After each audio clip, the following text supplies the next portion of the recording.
If you watched the comedy classic Porky's and thought to yourself, I wonder what these characters are up to the next day. Well, boy, do I have a movie for you. Screwballs 2: Loose Screws. And if that's checked out at the video store, I guess there's Porky's 2 the next day. It just made sense to make a sequel. The original was a surprise box office smash that made audiences laugh and critics turn into every "that's not funny" meme. But while Bob Clark spent 15 years developing the first one, here it was a quick obligation film, as even though he had some clout after the first, the studio was still a little leery about making a Christmas story, but agreed to do it as long as he also did Porky's 2. This could possibly be the It Lives Again of the Porky's movies, but don't make it too quick, because like the first one, it's also got a novelization.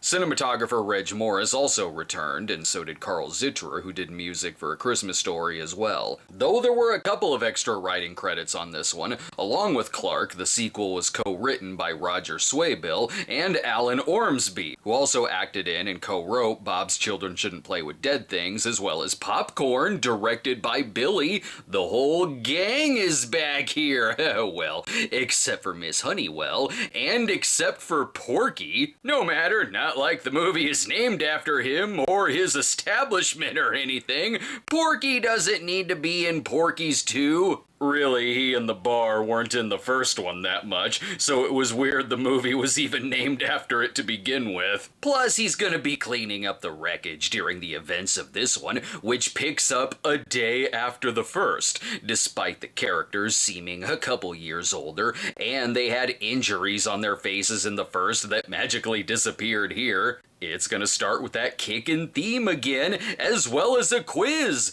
I hope you were paying attention last time. When it catches us up on the first, that just makes me think what a week they've had. From peeping in on the girls' showers, to destroying a redneck drinking establishment, to then putting on a Shakespeare production and fighting politicians and Klansmen. School was stressful in the 50s. Also, we need this here because look, there's Porky. He's technically in the movie, as long as you reuse some shots. This is just reminding me that the next day should be about them arrested and awaiting trial. But Pee-wee got laid at the end of it, that's all that matters. Things are different here. Sure, it again opens when he wants to measure his morning wood, but then he's very worried when it's not there this time. Some things are relatable to my generation too. When in a desperate time of need, there's always National Geographic. I like, though, that the next day shows them heading off to their school, Angel Beach High,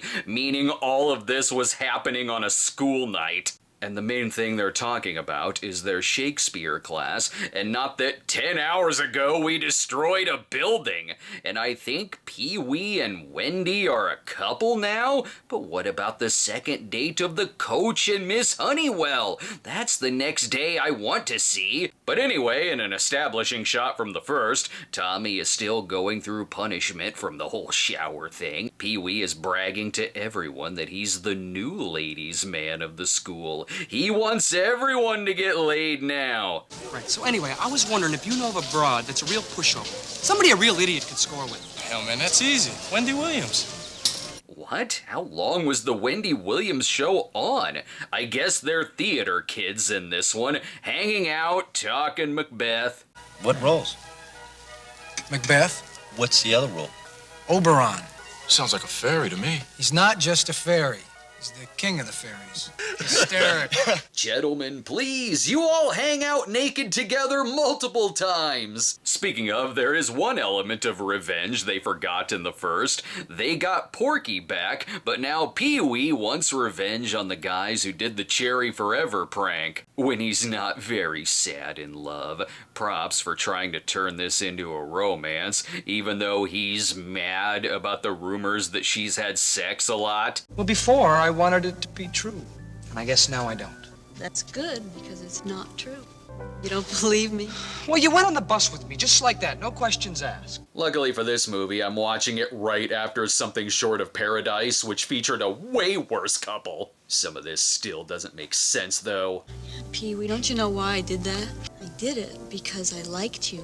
Oh yeah, the eye roll in the first really showed that you super liked Pee-wee. Keiki Hunter actually really is selling this monologue about how she had to develop thick skin from guys in junior high labeling her a tramp because she refused to go skinny dipping. Despite some questionable dialogue, their chemistry really isn't that bad. Again, I repeat, big step up from what I just watched. And yet it's still about a guy trying to arrange a prank gangbang, so he asks a girl named Big Edna, who isn't even that big, and that's not even what makes her mad. Gangbang! Gangbang!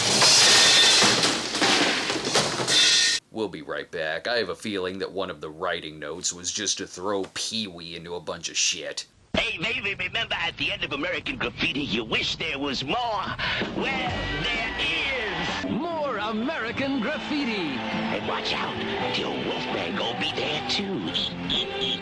We're back, and despite being made quick, they still set up some good shots. This looks a little like a postcard. And I've yet to see any extremely clumsy ADR work, so I concede it is better than It Lives Again. Even if I don't know where this is going. John Henry. Yes, I know. Tell Mrs. Morris I'll take the part. Please turn into Thunder Warrior. Their revenge is that they want someone to play a librarian named Graveyard Gloria who has sex in cemeteries. Now I can tell there's some children shouldn't play with dead things connections, but only after play rehearsal, of course. Well, how come he has to wear, like, clothes like this now? Well, he's pretending to be a girl. He's praying they pick a Freddie Boom Boom Cannon song to lip sync for his life. The editing here is odd. Oh, we're back to setting up the gangbang prank, then there's play rehearsal, and cutting to Pee-wee at the carnival, then back to play rehearsal where Pee-wee is there too? Are they in multiple places at the same time? I like that it isn't this that got them in trouble with the town, but it's this play that has brought forth Miss Ballbricker and a mob riled up on social media. We're closing you down, Morrison. On whose authority?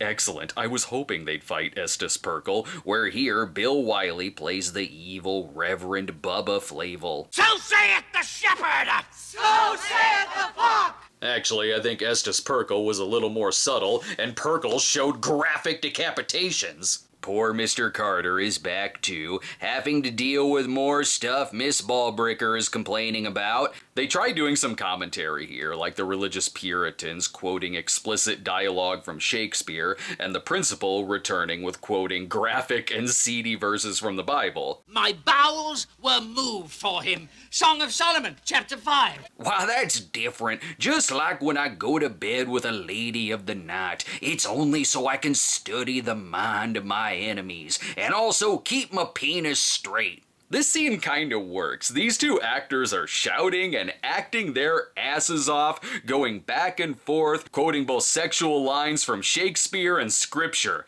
A few more rewrites and it could almost be an old SNL sketch. It even causes a holy war in the town. And possibly zombies.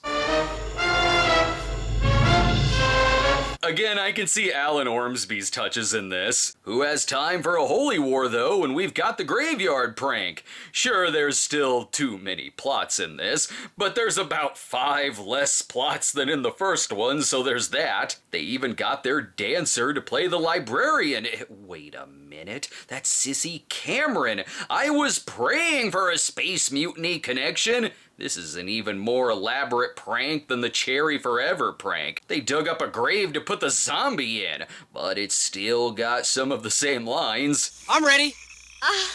Wendy will understand that it's all for comedy. No time to think about that now. It's a little different from the prank in the first. This one comes with a yes nudity clause. My God, possessed librarian, you're hot. She's giving him the lap dance from Showgirls. I wish the prank was that when she pretends to be dead, her husband Reb Brown comes in to kick their ass. You boys are in so much trouble. But I didn't do anything!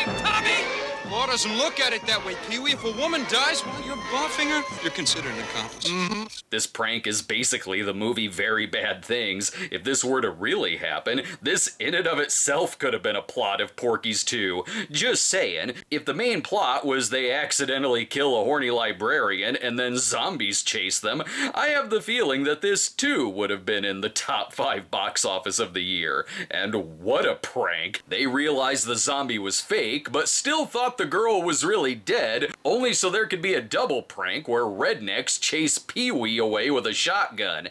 It gives us a reason to do the naked Pee-wee runs past the cops again. They have more serious stuff to attend to, and how. No joke, their play has pissed off the Klan because the Native American is playing Romeo. Well, they don't like John Henry playing Romeo to Wendy's Juliet. Your play has gone woke and must go broke. So kind of like how the first one dealt with anti-Semitism, and how that hatred was beaten into the kid's head by his abusive father, this one shows the characters fighting racism because of the casting of their play.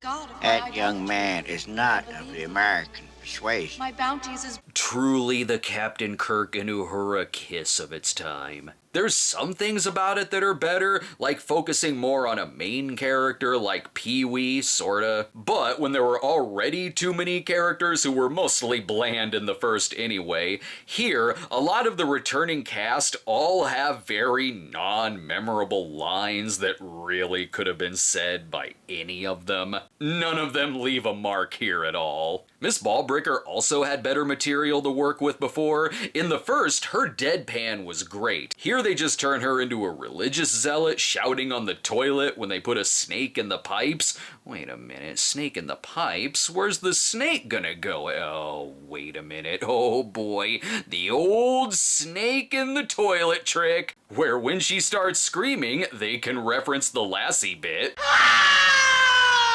Can't be. I fired them. Can we have one gym class not interrupted by shenanigans? Let's take another break. Tomorrow we're gonna set a Wolverine loose in the chess club. In the tradition of Revenge of the Gladiators, Well, I'm glad to see you back, boys. Porky's Revenge. The pig strikes back. Now that the snake up the toilet gag is done, back to the play being shut down by racist plot. What? As much as I don't care for what they do with Nancy Parsons in this, they do grow Mr. Carter as a character, who is kind of a hero here, who tells them that a hearing has shut down their production, but that there's nothing stopping them from still rehearsing on their own, and he wants them to continue. And continue they will. That is, when they get the Reverend back, when they find out the religious folks in town watch porn in their basements. They even have the commissioner involved to take this right to the school board. There will be snakes under every chair. This is my favorite episode of It's Always Sunny at Angel High. But I guess the commissioner has okayed their show, possibly. Now you kids go put on a hell of a play.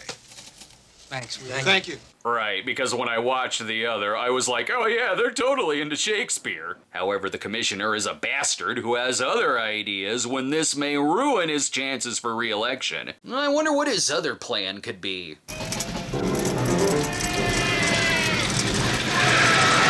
Got the Klan. This movie keeps escalating very quickly. Seriously, this is turning into not a revenge comedy, but a revenge action movie. They tried to shave his head. The white man's little joke. I was joking earlier, but you could tack the last act of Thunder Warrior on here, where he mows down the town, and it would make sense and be kinda great. Also, this is quite the budget for the school play they're putting on. Like, Christ, I half expect Max Fisher from Rushmore to be directing this. You can also tell that Bob Clark was making A Christmas Story at the same time as this, because when the sword breaks, I think they replace it with the leg lamp. Careful, boys, the box says these props are fragile.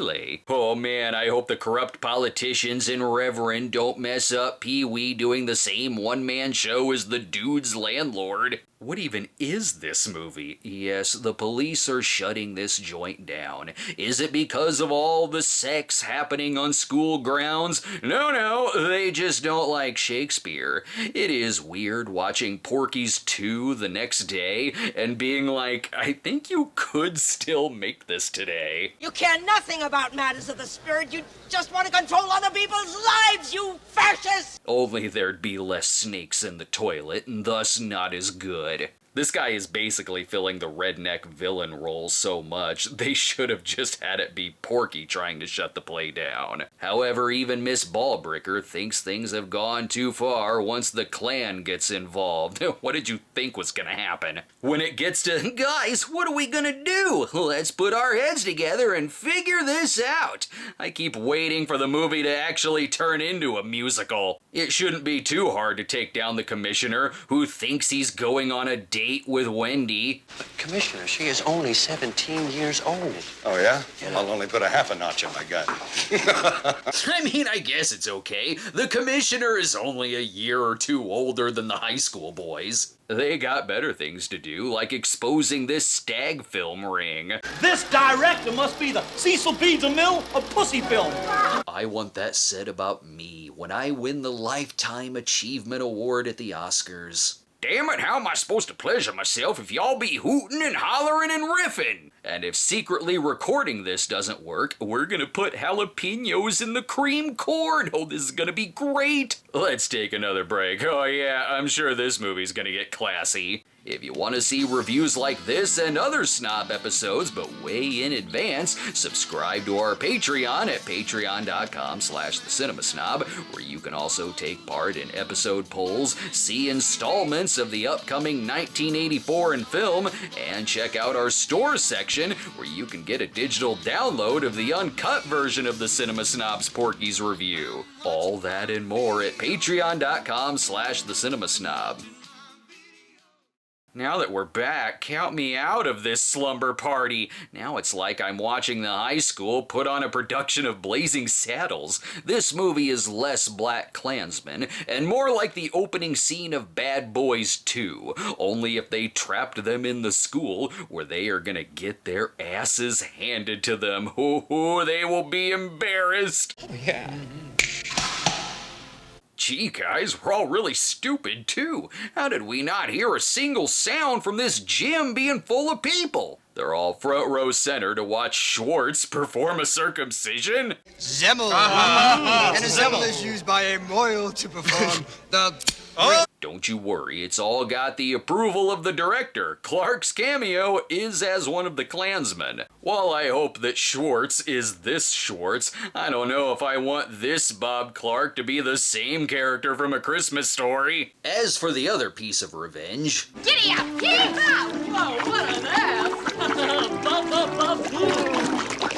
I mean, all she really needs to do is just announce she's 17, which makes him start squirming like, I didn't know! But I'm more interested in the part where they're sending the naked Klansmen running through the Reverend's speech and playing their stag film audio. Yeah, how dare you sit around and watch your porno. Instead, you should be peeping in on the showers like a normal person. I'll say this about the movie. The plot lines aren't as randomly stitched together. It is technically a little more focused, even if some elements are forgotten about. And the plot line itself, on its bare bones, is like the plot of a 50s teen movie, a big let's put on a show plot line, where they then have to deal with stuffy old squares in the town, but making it an R-rated gross-out version of it with nudity and vomit gags. The big problem, though, is that there really aren't any big laughs in it. The first was overall funnier and had more notable scenes that we still remember. There really isn't a single memorable gag or scene in this. Although it is a little more ambitious with its themes than your typical obligation sequel, I'll give it that. That's the end, by the way. The commissioner resigns, the Reverend is taken down. Oh, what? Now this town cares about obscenity charges. Plus, the play is back on. Congratulations, guy we just met in this film. So the movie did have pretty bad reviews, but so did the original, even with this one having more penises. 1982's Porky's really was a lightning in a bottle film that came in at the right place at the right time to be one of the top grossing movies of that year. This one, in an attempt to repeat that, didn't make nearly that amount at the box office, but with its low budget, it was still a minor hit, certainly making its money back. Enough for Porky to finally come back and get his revenge in the 1985 sequel, literally titled Porky's Revenge. We'll be getting to that film soon enough, but for more flashbacks to the past, be sure to check out my complete 1962 in film retrospective, and we'll see you next time. Boogie, boogie, boogie. Boogie, boogie, boogie. Boogie, boogie, boogie, boogie.